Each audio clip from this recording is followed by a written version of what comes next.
Hey, don't forget to like, comment, and subscribe. Hi folks, Dave with dbstechtalk. And today we are going to talk about the CCA CA16. These were sent over by Linsoul for review, so I do greatly appreciate it. Linsoul, you rock. Okay, so the CCA CA16. They come in this extremely simple and easy to store box. There we go. We'll spit that out. All right, so the CCA CA16. A little bit of branding on the front. Some information here on the side. CCA CA16.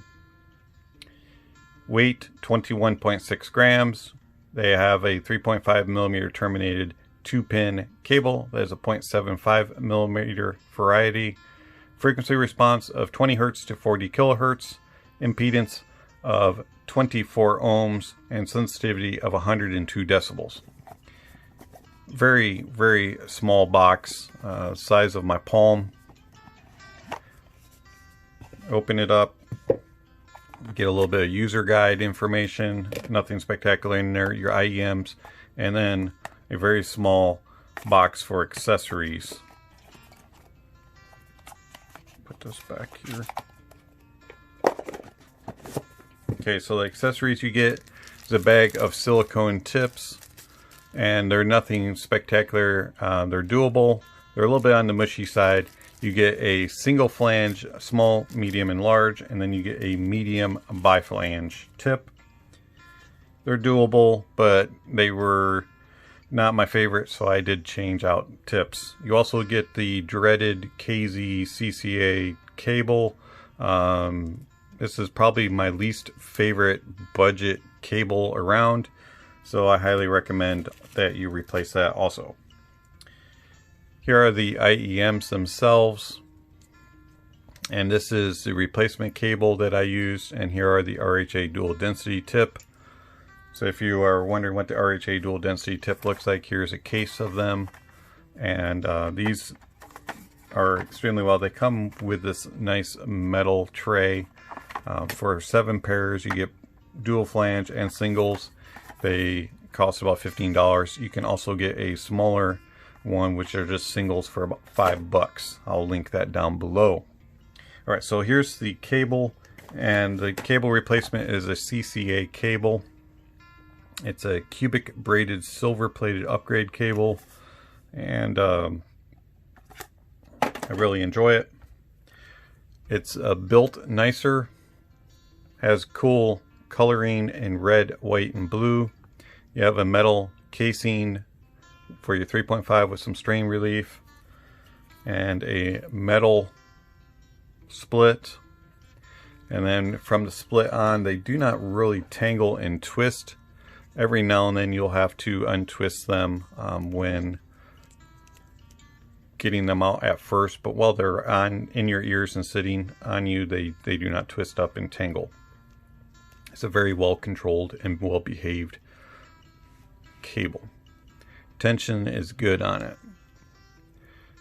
Only complaint is it's a little hard to tell which one is right and which one's left, but it does connect. And the IEMs themselves are for $60. These are disappointing. The shells are very cheap feeling, very cheap looking. It's very vanilla. Has the CCA logo on there. Now, I do like it better than those weird metal faceplates that they used, but to me this just feels even cheaper than that. I don't know.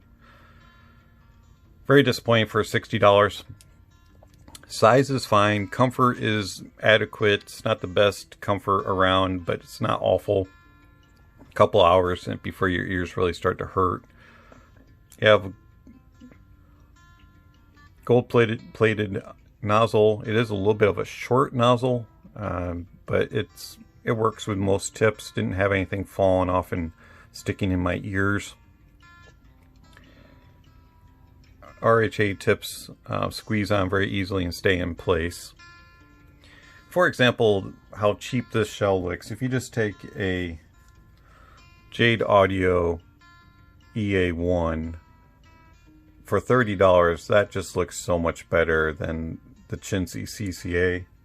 You're taking our $60 IEM with the FIO FH1S, and they just feel more durable and just more premium, and they definitely look more premium in my opinion. You can also take the Tin Hi-Fi T2 Plus, and they just feel better, look better in my opinion. Or the T3 also just looks better.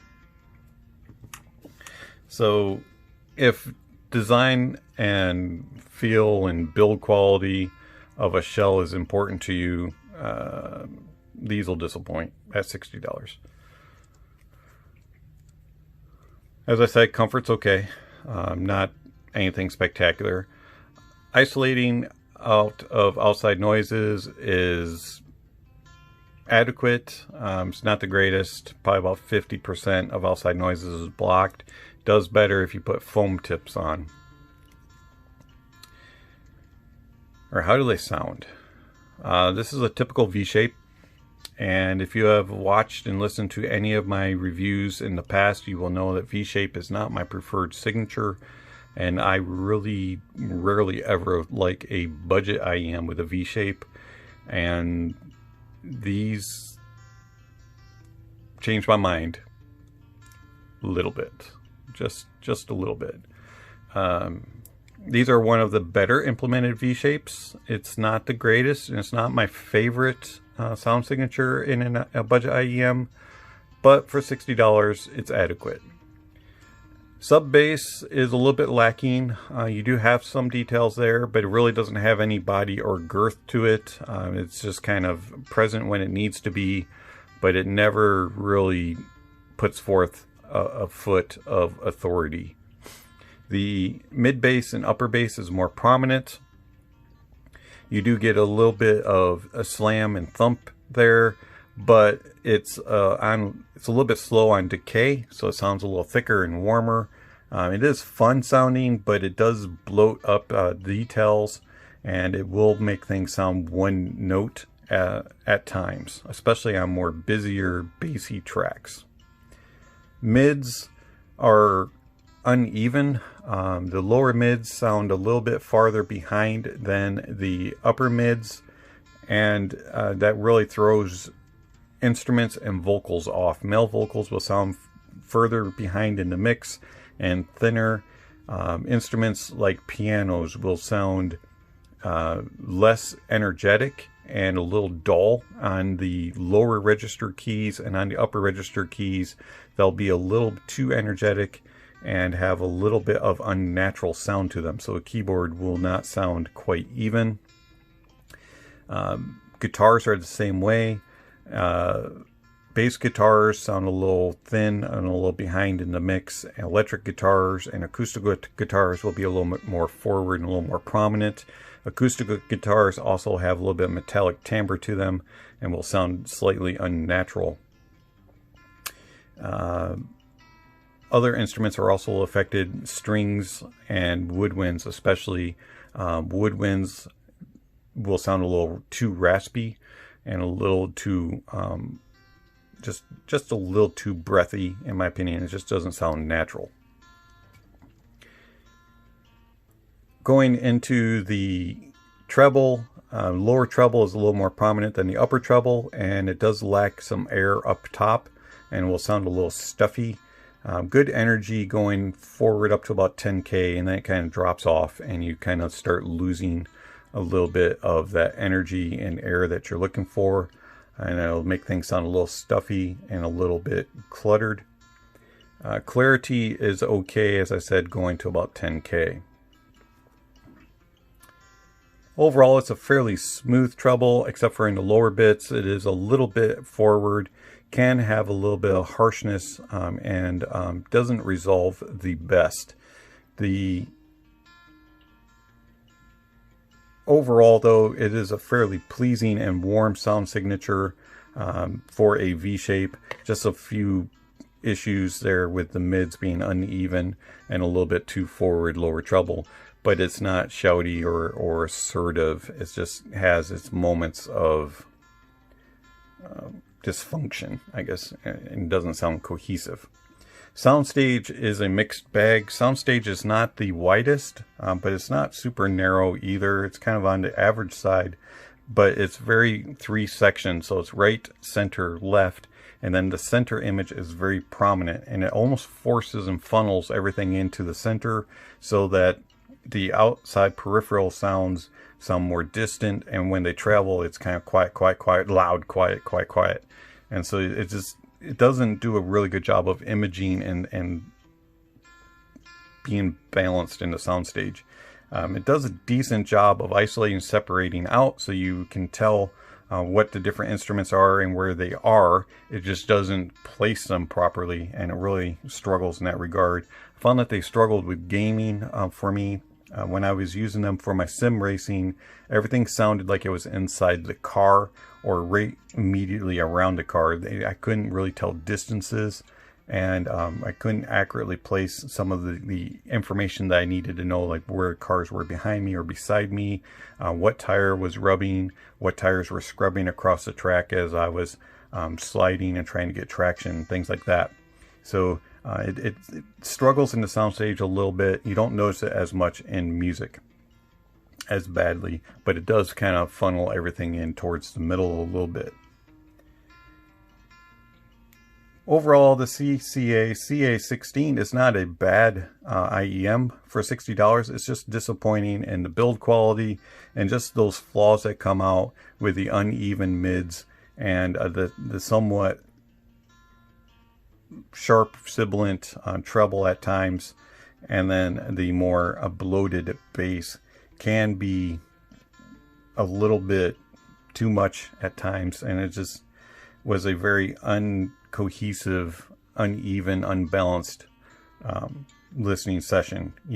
You'll go for 2 or 3 songs and go, man, these are really nice, and then you'll get 2 or 3 songs like, wow, these are bad. Skip, skip, skip.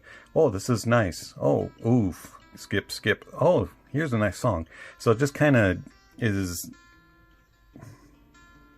it's just not an IEM for me. I just don't find them to be pleasant enough. The flaws come out too often. And it's a nice try, but I really can't recommend them.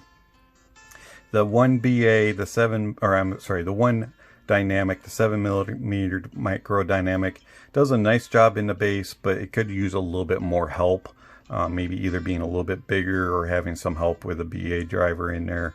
And then the mids and the treble just have a little too much harshness, in my opinion, and a little bit too much metallic timbre, and they just sound a little unnatural.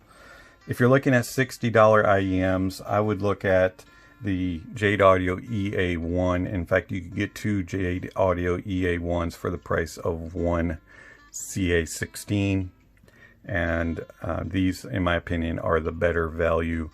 Smoother, a little bit more warm sounding, but they have better details and better control in the soundstage and better placement and imaging.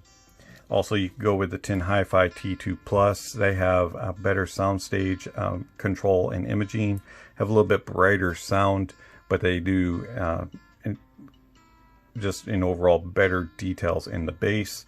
The T3 is a brighter sound signature, but has better resolution and better detail retrieval, and overall just a better details in imaging and the soundstage. The FH1S is also has better control in the details, better sub bass extension and details, and then the mids and treble are not as harsh and grainy, and the soundstage has more air and a little bit better placement.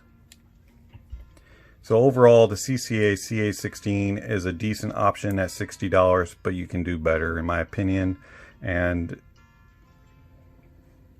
kind of a disappointment in the build. Also, you have to change the cable and the tips in order to get the best out of the CCA CA16. Also, one other thing to note, these are best used as portable. They do play best off of a phone or a dongle or a DAP. Not really good with a desktop setup. Putting them on a desktop setup overpowers them and really brings out the shrillness and that treble. It becomes too energetic in my opinion. So the CCA CA16, they're worth a try. You may like them, but they're not for me. It's been Dave with DBS Tech Talk. Thank you for watching, and I'll catch you on the next video. Speaking of next video, somewhere on the screen is a subscription link and notification bell. If you haven't already, please check those off. And then check out the links down below for playlists and for ways that you can support the channel, where you can purchase gear mentioned. Thanks. Have yourself a great day. Don't forget to like, comment, and subscribe.